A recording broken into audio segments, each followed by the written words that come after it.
વહાલા સર્વે સત્સંગી બહેનોને ખૂબ ખૂબ જય સ્વામિનારાયણ. વહાલા સત્સંગી બહેનો, આજે ચાતુર્માસ શરૂ થાય છે. ચાતુર્માસમાં વિશેષ નિયમ ધારવો. જે મનુષ્ય અસમર્થ હોય તેમણે એક શ્રાવણ માસને વિશેષ નિયમ વિશે ધારવો. તે વિશેષ નિયમ ત્યાં ક્યાં? તો મહારાજે શિક્ષાપત્રી શ્લોક 77 ને 78માં કહેલું છે કે ભગવાનની કથાનું શ્રવણ કરવું અથવા કથા વાંચવી, ભગવાનના ગુણનું કીર્તન કરવું તથા પંચામૃત સ્નાન કરીને ભગવાનની મહાપૂજા કરવી તથા ભગવાનના મંત્રનો જપ કરવો તથા સ્તોત્રનો પાઠ કરવો તથા ભગવાનને પ્રદક્ષિણાઓ કરવી તથા ભગવાનને સાષ્ટાંગ નમસ્કાર કરવા. એ જે 8 પ્રકારના નિયમ તે અમે ઉત્તમ માન્યા છે. તે માટે એ નિયમમાંથી કોઈ એક નિયમ જે તે ચોમાસાને વિશે વિશેષપણે કરીને નીચે ધારવો.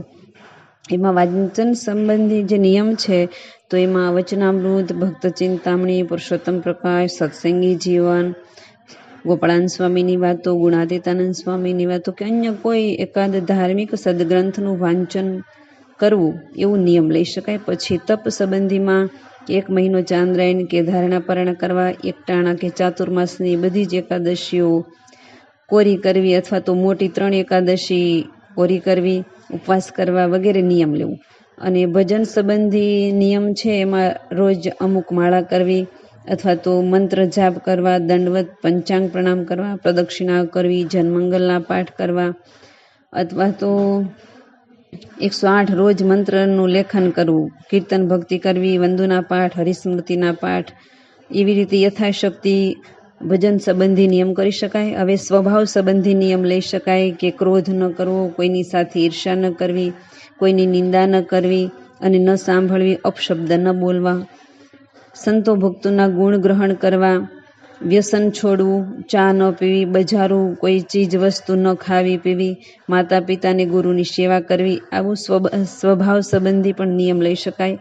અને બીજા અન્ય નિયમો છે કે રોજ મંદિરે દર્શને જવું, રોજ મંદિર વાળવું, પોતા મારવા, રોજ નિયમ ચેષ્ટા બોલવા, રોજ 5 માનસી પૂજા કરવી, સવારે મંગળા આરતીમાં જવું, વિશેષ ભક્તોને જોડવા વગેરે નિયમ પણ લઈ શકાય.